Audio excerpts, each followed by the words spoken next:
Welcome to our channel today. My name is James Pruitt, and we are doing our 100 Days of Meditation live today. And we are talking about the meditation challenge. For those of you that don't know, I recently went through an event with Kyle Cease over at kylecease.com.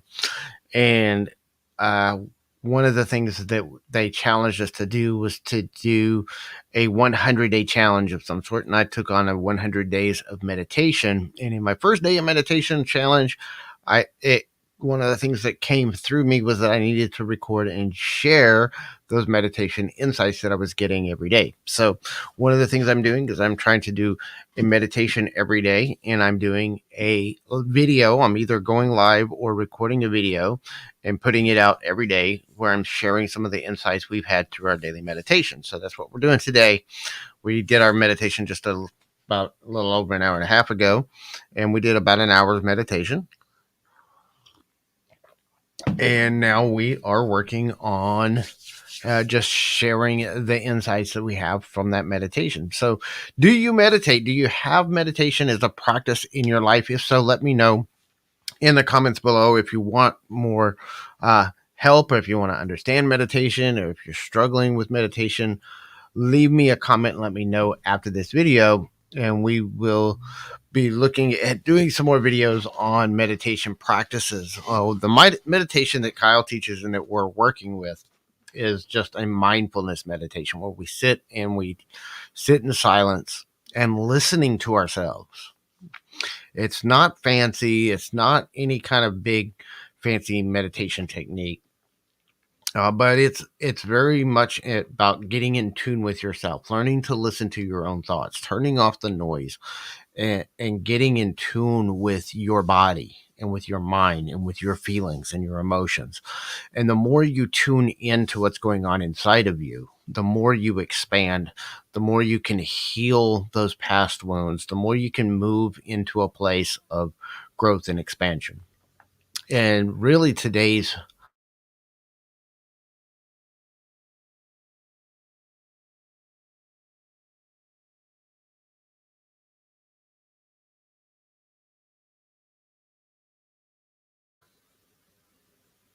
and there goes my video.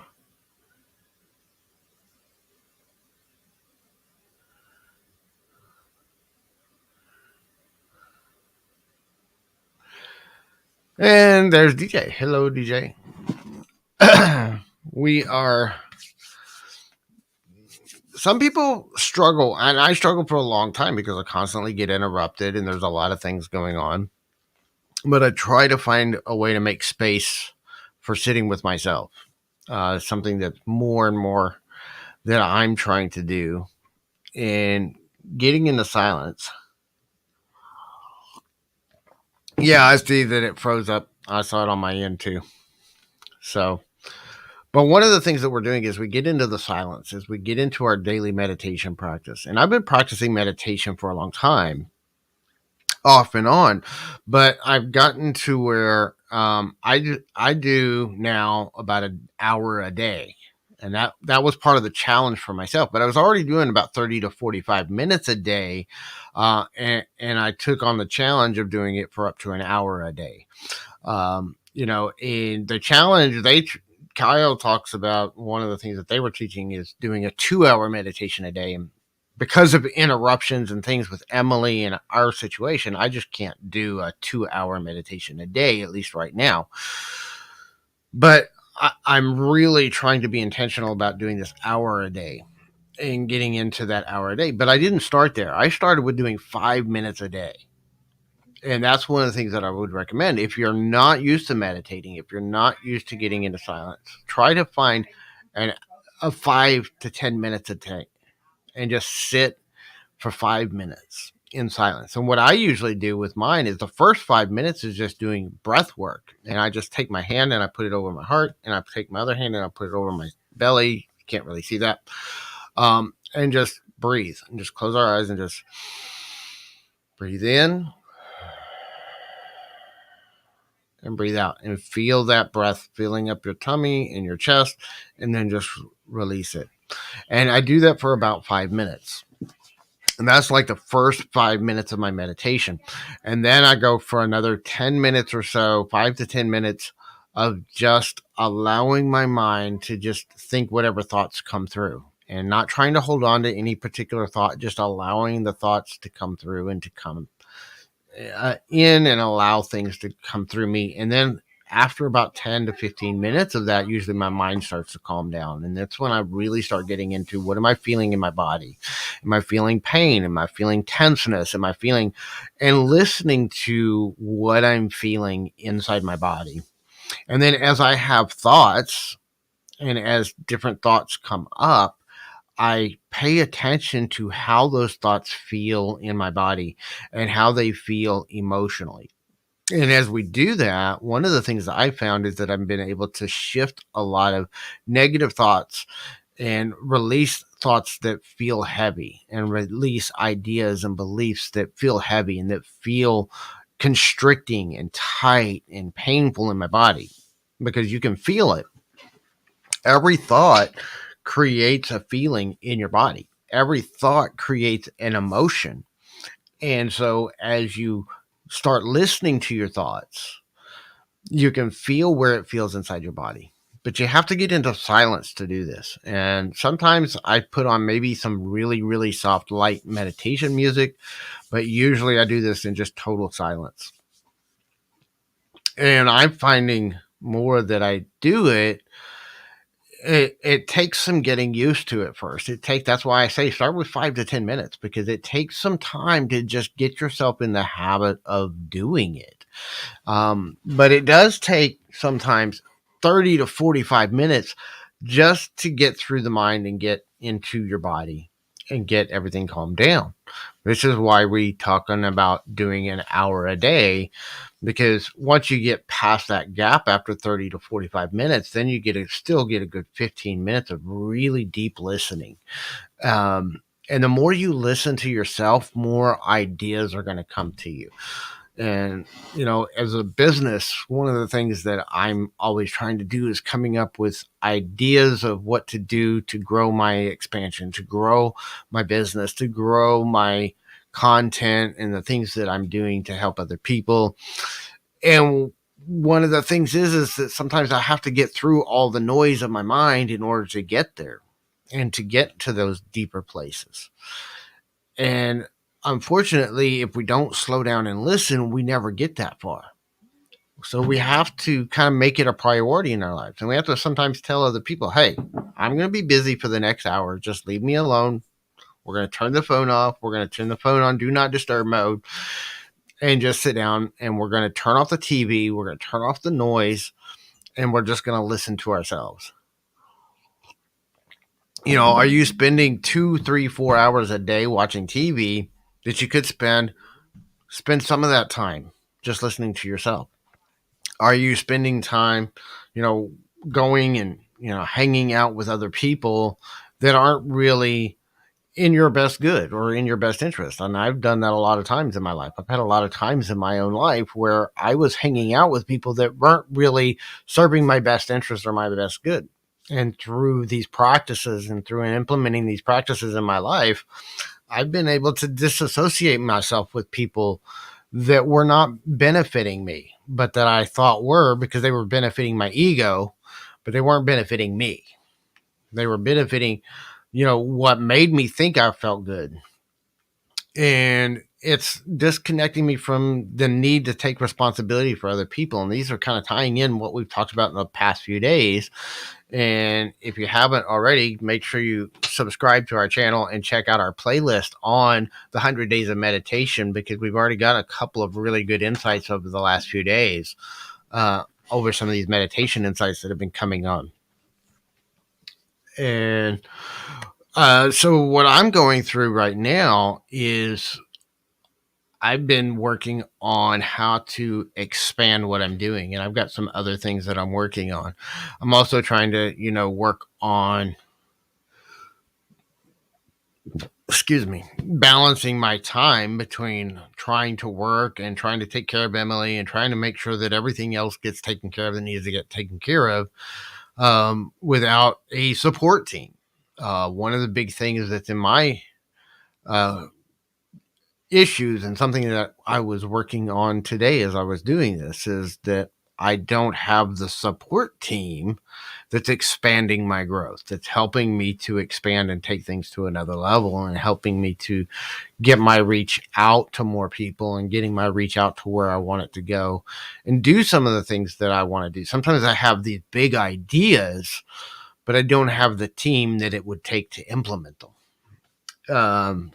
And so that's one of the things that I'm really looking at, is how do I, without the income to pay them right now, start building that team.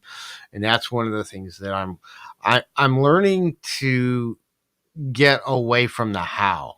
That's one of the big takeaways I had from this last weekend when I was in that event with Kyle and the group, is getting away from the how does it work and how to do it, and more into, this is what I need, and then just allowing it to show up in our lives, and figuring out a way to get it out there. Yeah. And so, yeah, sometimes, but it's about finding the right people and finding the right way to go about approaching it too. There's a lot of things that I'm learning and growing with in a lot of that. So, but the more we go into this silence, the more we listen to the silence of our own selves. One of the things that I came up with, that came to me with the silence, is the more we listen to our own silence, the less we feel a need to listen to what's going on in the world around us. And it's not that we want to ignore what's going on in the world around us. It's not that we want to shrug off the importance of what's going on in the world around us, but it's about learning to prioritize how we spend our time, what we're putting our energy into, because whatever you focus attention on is what you put energy into, and that's what's going to determine what you bring in. We talk about manifestation, we talk about creating and being a co-creator of your experience, and part of that is what you put attention on and put energy into is what's going to show up in your life. So if you're putting your attention and your energy into everything that's going wrong in the world, you're just going to keep experiencing more of everything that's going wrong in the world. If you put more attention and energy into what's going right in your world, and what's going right, and what's expanding in your world, and what's growing in your world, and what's helping more people, then the more you're going to put energy into that, and the more that energy is going to come into your life and into your experience of life. And this is something that I've understood philosophically, but I'm really starting to get it deeper inside. And the best way to do that, to find that expansion, is to sit with yourself in silence. And the more we sit in that silence, we start to become more comfortable with it. A lot of people are simply uncomfortable with being in silence. And I think part of it's because culturally, we've been trained to not listen to ourselves. We've been culturally trained to value the opinions of other people above our own, and to value the expectations of other people above ourselves. And the more I do this, the more I listen to what feels right inside of me, the less I really care. And it's not that I don't care about other people, but the less I care about their opinions of what's right and wrong for me. They can live their life by what's right and wrong for them, and not going to really care so much about that. It's just a matter of how much do I allow their opinions to influence my decisions. And finding more of a place of that peace and serenity. I started this channel talking about the Serenity Journey, and the Serenity Journey is really, for me, it's all about that search for inner peace. It's about that search for finding peace and harmony within myself. And you can't find that by focusing your attention on the world outside of you. You're not going to find that serenity and peace by going outside of you and looking to things outside of you to give you fulfillment, to give you comfort, to give you happiness, to give you joy. And the more you go inside yourself and find those things inside yourself, the more you can bring those things into every situation that you're in. The more peace, the more love, the more excitement, the more joy, the more happiness. Now, not everything's going to bring joy and happiness. I don't find joy and happiness in having to stick catheters into my daughter, but I can find peace in doing that because it's a necessary part of her care. It's something that has to be done. And sometimes there's nobody else around that can do it. But it's something that can find some peace in that, but I'm not going to find happiness and joy in the doing of those things. But one of the things that I'm finding is I'm getting away more and more from the idea of a doership. And I talked about this in yesterday's video, but the idea of doing and purpose being something that we have to do, and intention is something that we have to make happen. And the more I get into this silent part of myself, the more I realize that the best thing that I can do for the world is to sit in my own silence. Because me sitting in my own silence and getting in tune with myself is something that is actually going to help me benefit other people more, because it's going to help me gain clarity in these insights. It's giving me more clarity in how some of these energies interrelate with each other. And when we start doing that, it helps us to disconnect from the influence of other people's energies, and then even other energies outside of that. And I'll get to that in just a few minutes. See, everything is energy. This is one of the spiritual laws that we talk about, is the law of vibration. Everything is a vibration of energy. Our bodies, our souls, every thought we think is a vibration, and everything that we have is an energy. And so when we get into silence and we get into ourselves, we feel and hear and see and connect with that energy and bring awareness to that energy and of that vibration within ourselves. As we can do that, then we disconnect from the manipulative vibrations of other people. See, every time we interact with another person in person, or even here online, or any way that we interact with another person, we are also interacting with their energy. And so we can feel that energy. And I'm an empath, which means that I'm what's called a clairsentient. I can feel the energies of other people. And I can even do it through online. When people are chatting with me, I can feel the energy in their chat messages. And whenever I'm talking to somebody on Zoom, I can feel that person's energy, even through the internet. And it's kind of weird. I can't really explain it. And I've gotten to a place where I realize I don't have to understand and explain it. I just understand that I can, and I can just feel it. But so every time we interact with another person, anything, and really it's everything that we interact with, everything we have and everything that we interact with stores energy. And so every time we're interacting with that stored energy, it's affecting our energy. And so one of the things that we have to do is we start doing this work to manage our own energy, is we start having to recognize what energies we choose to interact with and what energies we choose not to interact with.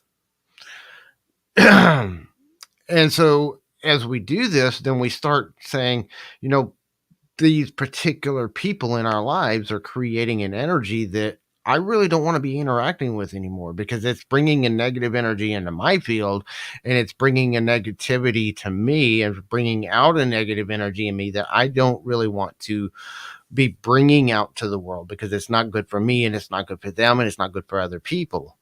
And so we disconnect ourselves from those kind of people the more we get into this kind of relationships. We also can start recognizing manipulative energies when other people are trying to manipulate us, whether they're doing it intentionally or unintentionally, which happens a lot of times. There's a lot of people that are doing manipulative energy things without even realizing that they're doing it. They don't have the awareness and the knowledge and the understanding to know what they're doing. But so if you try to confront them about it, they're going to deny it because they're totally unaware of what they're doing and how what they're doing is interacting and interfering with other people. So as we go into our own silence, then we can start recognizing that when it's coming at us from outside. And so that's one of the other key powers to this sitting in silence with yourself, is being able to understand that interaction. And then we also have outside forces other than just other people that interact with us. We're constantly interacting with the energy of our earth. Our earth is an energy body. It's a living being and it has its own energy field. And we're constantly interacting with the earth energy. And we can't get away from the earth energy. We're stuck on this planet for right now. Now, Elon Musk is trying to change that, but whether he does or doesn't, right now where we're at, we're stuck on this planet. So we're stuck in the energy field of the planet. And so we have to learn how to vibrate with that and learn how to interact with that in a way that brings harmony and peace and balance to what we're doing. The other thing with that is, then this is where I get really woo-woo, is I do believe in astrology. And as I started studying astrology, one of the things that comes through that is really all astrology is the science and the study of how the energy of other planets and other bodies that surround our planet interact with those people that are on the planet. That's really what when you start studying astrology, you just understand that their positions in the sky and how it interacts with you is really based on the energy of how those interact with you. Just like with people, okay, we were talking about people and interacting with other people's energies and the influence of their energy on you and learning to limit their influence of their energy on you. As you get deeper in tune with yourself and get into that oneness with yourself, then you can limit the interaction of the planets of astrology and those energies that are influencing you. When you're in complete unawareness, then they pretty well control a lot of you. So that's where a lot of astrologers come in, is they can tell you how those energies are interacting with you. And if you're in this state of unawareness of your own energy, then you're not in a place to understand that, of overcoming that. But once you get control of your own energy and you start learning to break free of those energies outside of you, then you can actually get to a place where the energies of what's going on astrologically no longer really affect what's going on inside of you, because you are more in control of your own energy and you're less prone to the influence of outside energies. So it doesn't just work with people, it works with the planet, it works with other things. The more you can influence your own energy, the less you rely on the influence of outside energies. But you have to do the work inside of yourself. You don't just say, oh, I'm going to cut that energy off right from the start. It takes time and practice, and it takes a lot of work to get yourself to that place. It's not going to happen instantly. It doesn't happen overnight. If you're just starting on this journey, then there's a good chance that you are being influenced by outside energies that you don't understand. Your thoughts are being influenced by outside energies. Your physical energy is being influenced by outside energies. But as you learn to manage your own energy, then you start learning what influences your energy. Everything that you take in influences your energy. The people that you surround yourself, the speech that you listen to, the philosophies and ideas that you listen to influence your energy. Everything that you input mentally, every sound, all the noise that you are being input constantly influences your energy. Everything that you physically put into your body. So everything that you eat, if you have any addictions, and I'm a smoker, and I know, I'm putting that energy into my body every time I smoke a cigarette. And that's something I'm working on processes to manage. And I'm working on some energetic things to help me quit smoking. That's one of the things that I'm working on through some of these processes I'm learning right now.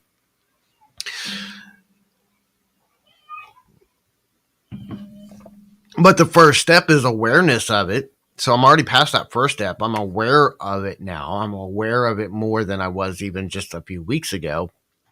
And so now I'm learning how to do the inner work to manage that energy to where I don't need that addiction in my life anymore.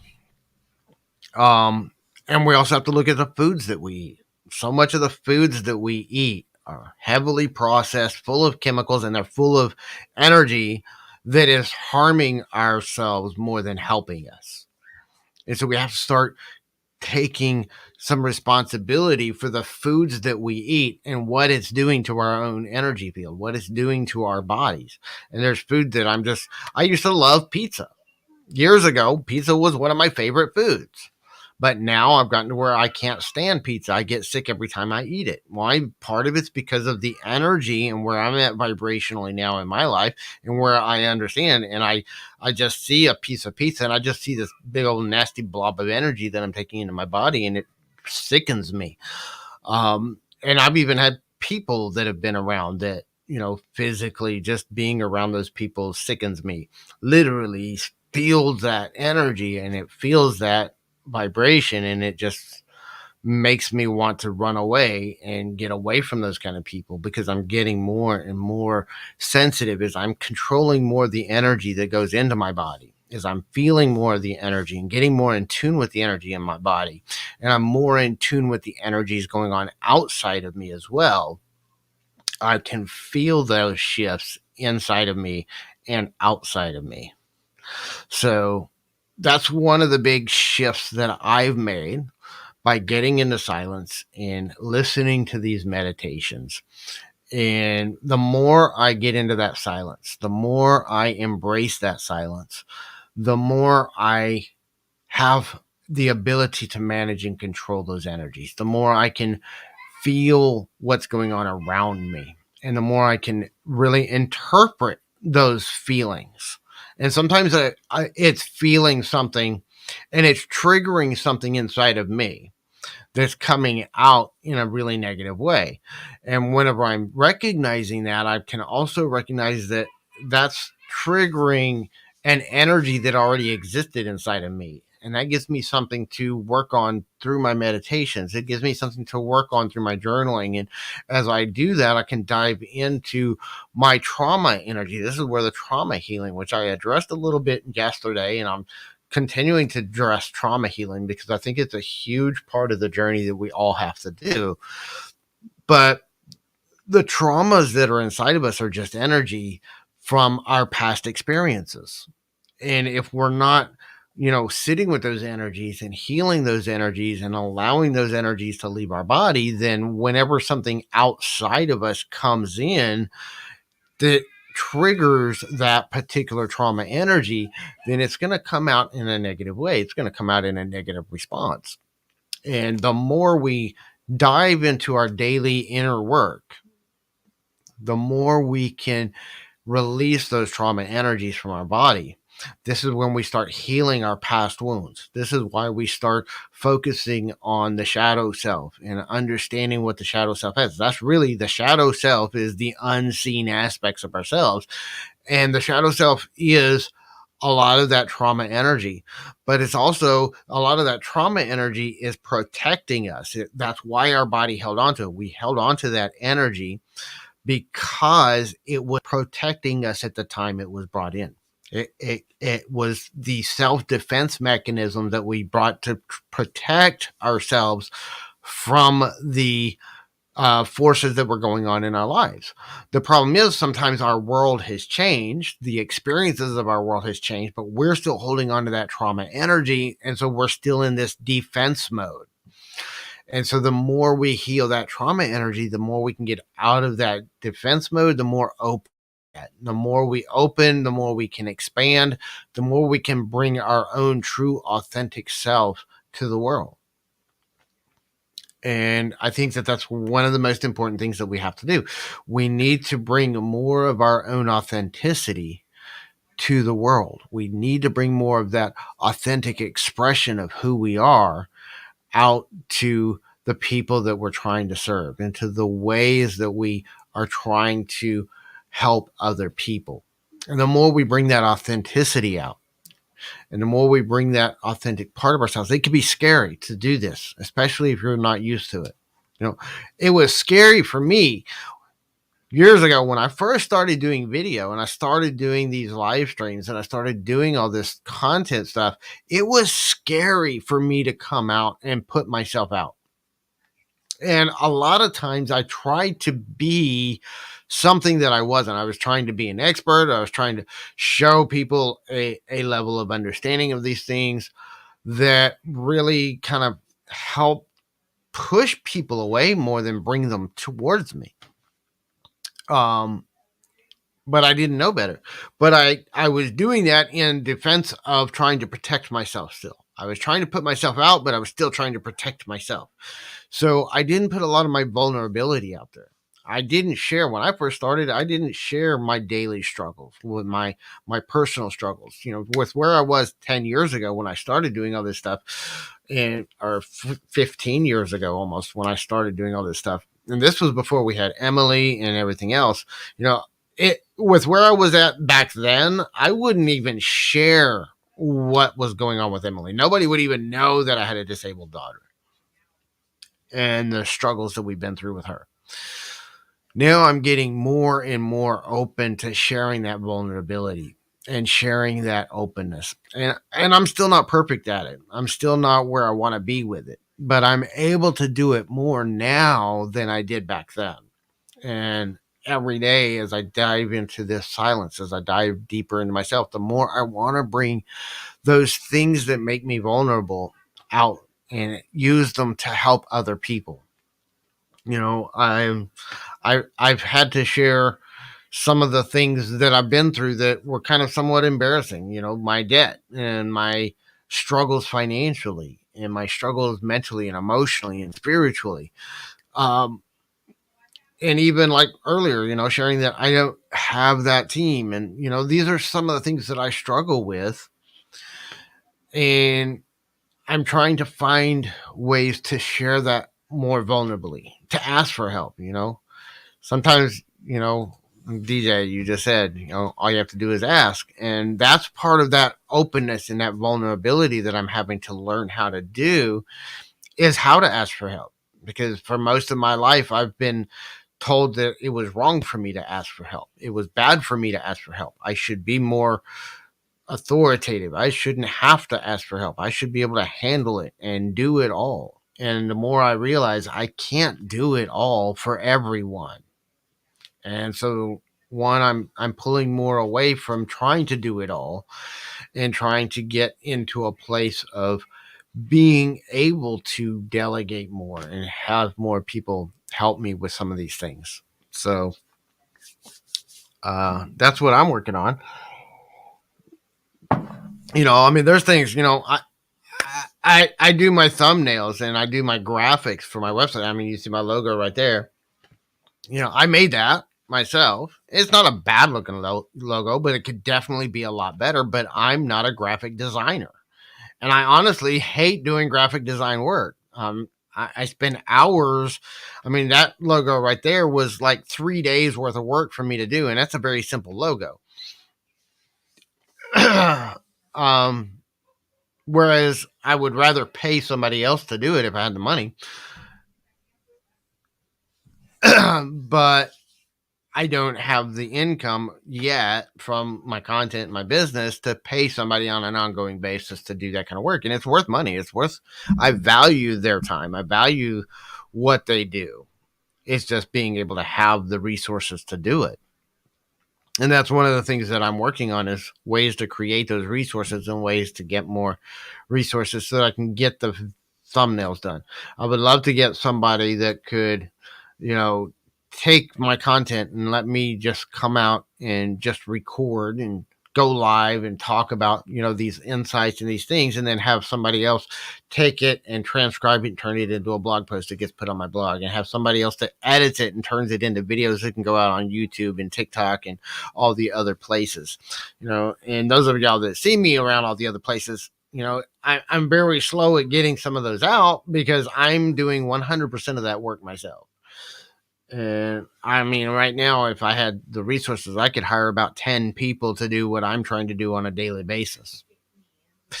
So it's about creating those resources. What can I do to create those resources for my content so that I can focus more on the part that I enjoy and the part that's really what I want to focus on, which is doing this, coming and talking to people, with people. I want to do more coaching with people. I want to be able to start working with people one-on-one and doing some one-on-one coaching and helping other people through some of these situations. But I'm spending so much time doing all this peddly other stuff. I don't really have the time to do the coaching. And that's one of the biggest things that I need to be doing right now is I need to be doing more coaching, and I need to be able to get more people that are interested in that coaching. So that's one of the things that I want to do. But I got to get people that are interested and that are willing to do the work and that are willing to work with me. And I mean, that's why I'm reading books like this. A friend of mine led me to this book. It's called The Prosperous Coach, and it's all about how to build a prosperous coaching business. I'm reading that book right now because of that, and because I think that it's an important part of the process. So that's one of the things that I'm doing. And as part of the process is I'm trying to learn and how to grow and how to put those things together so I can put it out. And as I go into this silence more and more every day, and this is day 4 of my 100 days of meditation. And as I went into this silence place today, and as I got into my own silence over this, one of the things that was really coming up is the more I can go deeper into silence with myself, the more I can come to peace with doing these things and getting these ideas out and doing things to create more and give me more focus and give me more attention to what it is that I'm trying to create. So that's where I am at. And I'm going to have to go pretty soon. Somebody else popped in. So I'm going to have to go get some other stuff done. I can chat for a few minutes. If anybody's got any questions or anything that they would like to talk about or hear more about on embracing your own silence, leave me a comment in the questions or in the chat down below. And if not, then we're going to probably go pretty soon because I got some other stuff to get ready to do today. Oh, that's who the other one is. That's Jessica. That's my wife coming in. So she's listening in, and there's DJ still here. So, all right. So, well, I'm going to cut it short. We're going to have some other things to go take care of. So, this has been a fun little talk about getting into silence, listening to ourselves, and how that can interact with creating a shift in ourselves and how we perceive the world. So I hope that this wasn't too much of a ramble and that it made sense. It made sense to me, but sometimes what makes sense to me doesn't make sense to other people. So we will talk to y'all next time. Y'all have a fantastic day.